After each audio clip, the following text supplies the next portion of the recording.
Every tragedy leaves behind two stories. The first is the story people believe. The second is the story the law can actually prove. The death of 18-year-old Nolan Wells has devastated a family, shaken up a community, and ignited one of the most difficult and emotional conversations that we've seen in years. Across social media, well, people have chosen sides. Some believe this was a tragic accident. Others believe it was flat out murder. Some are convinced they already know who is responsible. But before Mississippi can arrest, charge, or convict anyone, the law requires something much more difficult than suspicion. It requires evidence, which is where this story changes. So tonight, we're not asking you to answer the question who you think is responsible for the death of Nolan Wells. We're looking at something altogether different. So, if this investigation landed on a Mississippi prosecutor's desk today, what would it actually take to convict someone? Because, contrary to what many people believe, the next chapter of this case doesn't begin in a courtroom. It begins with a grand jury, which is where it is right now. Hey guys, welcome to Southern Confidential. And tonight, we have ourselves a tough one, guys. Tonight's story may challenge the way some people are looking at the case. And full disclosure, outside of social media, this is what I do for a living. No, I am not an attorney, but I've spent decades working alongside the legal process, evaluating evidence, following investigations, and watching cases move or fail to move through the system. So one thing that experience has taught me is this: emotion alone doesn't move a case into a courtroom. The law requires something more. It requires evidence, legal standards, and benchmarks that every prosecutor has to meet before someone can be charged, and even more before someone can be convicted. And about those benchmarks, those benchmarks didn't come from a machine. They weren't grabbed out of the air. They were created by people who have emotions, life experiences, and their own perspectives, and in some cases, hidden biases. So that's just the truth. And to a degree, I think we all have them, which is why people are on edge about this very case. So the good news is, if there's any good news, the law doesn't stop with one person's opinion. It requires evidence that can withstand scrutiny. So one thing I've learned is this: emotion and outrage alone don't get a case into the courtroom. Evidence does. So every criminal prosecutor has a legal benchmark benchmarks that they must meet before someone can be charged, and even higher benchmarks before someone can be convicted. So that's the angle, guys, that I want to take today. Not because anyone's pain isn't real, and not because Nolan Wells' family doesn't deserve answers. They do. And the community does as well. But let's do something different. Let's start with the law, which is a little different than most content creators and social media, podcasters, and so on and so forth are not doing. Because before Mississippi can ask a jury to convict someone of murder or even manslaughter, before someone is sentenced and before someone is held criminally responsible, prosecutors have to answer questions that emotion alone cannot answer.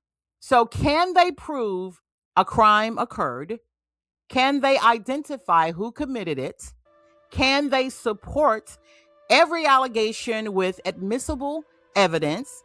And if they can, is that evidence strong enough to convince 12 jurors beyond a reasonable doubt. So if the prosecutors are doing their job, the law doesn't want to know what they think or believe. It wants to know what they can prove.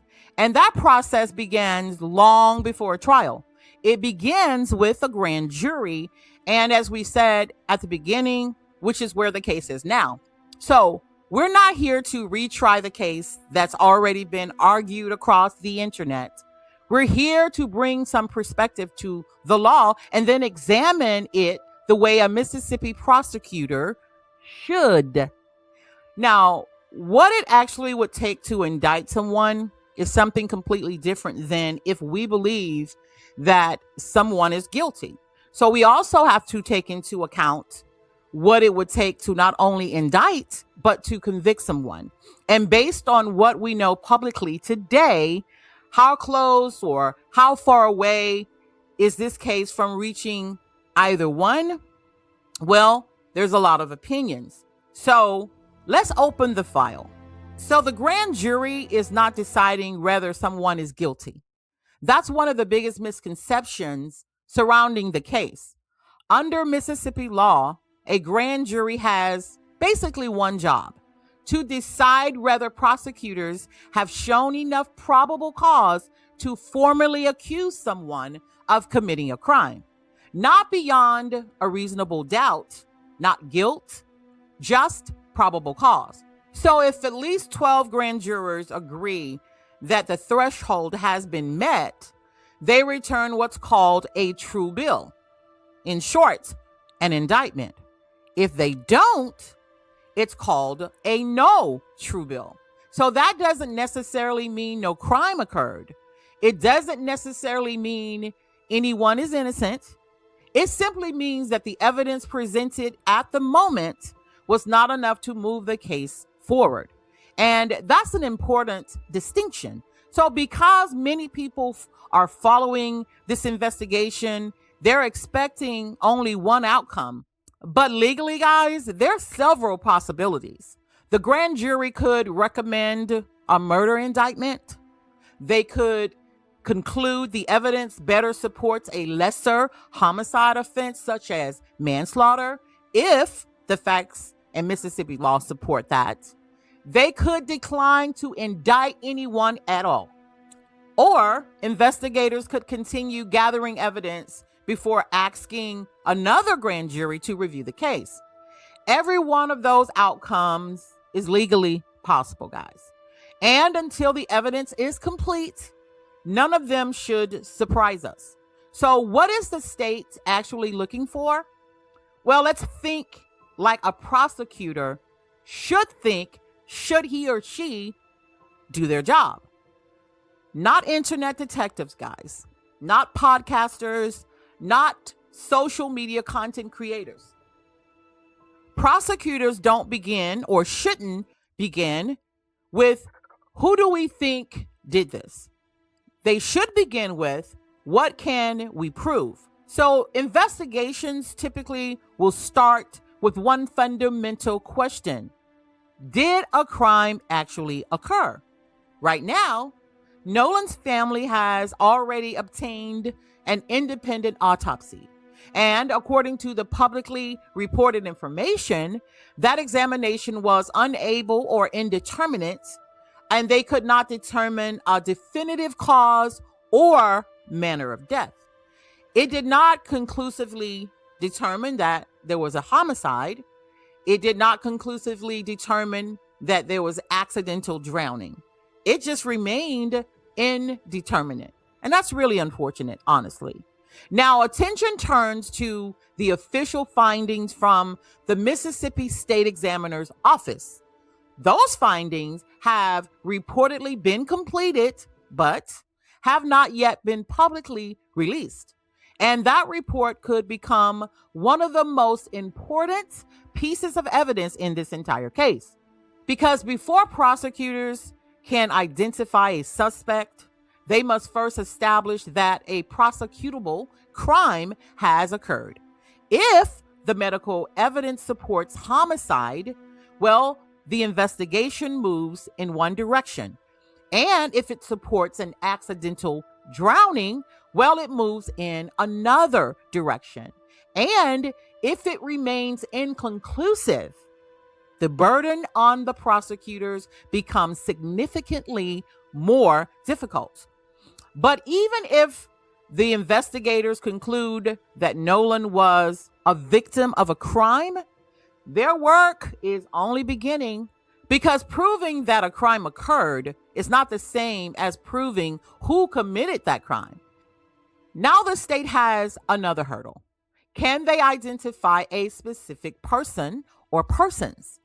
Not a rumor, not a theory, a specific individual or individuals whose actions can be connected to Nolan's death through admissible evidence. So that evidence could include witness testimony, digital evidence, phone records, text, location data, forensic evidence, admissions, or a combination of circumstances that fit together into one coherent story. And that's where many criminal cases become incredibly difficult. And if you hear any kind of pause in my voice, that's why. Because suspicion and proof are not the same thing. Then comes another question. If prosecutors identify a suspect, what charge best fits the evidence? Would the facts support murder? Would they support manslaughter? Or would they support no criminal charge at all? Those are legal questions, guys. Bear with me here, not emotional ones. And every charge carries different legal elements that prosecutors must prove beyond a reasonable doubt. So finally, if someone is indicted, the state's hardest challenge still lies ahead: a trial. Now, the standard changes completely. The prosecutor no longer asks whether there is enough evidence to accuse someone. Now the question becomes, can we convince 12 jurors beyond a reasonable doubt that every element of this crime has been proven? Now, there again, guys, defer back to my information at the beginning. These are human beings, and that is where people are on edge, because we know that not every person on a juror is always honest, right? And we know that people have hidden biases. Now, in most cases, I think jurors do a really good job. In some cases, I've had my suspicions, but that's a much steeper mountain to climb. The defense now has the opportunity to challenge everything: the autopsy, the witnesses, the timeline, the forensic evidence, the digital evidence, the investigation itself. And if just one reasonable doubt remains, that can change everything. This is why history teaches us an important lesson. Mississippi has prosecuted and convicted many homicide cases, but those convictions typically rest on a complete evidentiary chain: medical findings, corroborated witness testimony, physical testimony or physical evidence, digital evidence, a clear timeline, a legally recognized motive when necessary, and proof connecting a specific defendant to a specific criminal act. The law doesn't ask for perfection, but it does require proof. And that's where this case stands today. Many questions have been posed. Many theories have been shared. Many opinions have already become convictions in the court of public opinion. But the legal process hasn't reached that point yet, guys. Not yet. The grand jury will examine evidence, and if an indictment follows, a courtroom will examine it under much more of a higher standard. And if the indictment is returned, that does not automatically answer every question surrounding Nolan's death. It simply means the legal threshold wasn't met on the evidence presented. So justice isn't measured by how quickly a conclusion is met or reached. Justice is measured by whether the evidence can support that conclusion when every fact is challenged. So every witness will be cross-examined. Every assumption is tested. For Nolan's family, for the community, and for every person seeking the truth, that process may be much slower than people would like. But that's the process designed to protect both the pursuit of justice and the possibility of getting it right. But let's give the system the opportunity to work, and then we can make our judgment based on the facts, the evidence, and other information that we don't even know exist. Thank you for tuning in to Southern Confidential, and I will definitely do a part 2. So don't forget to subscribe, like the video, share it with a friend, and I'll see you next time.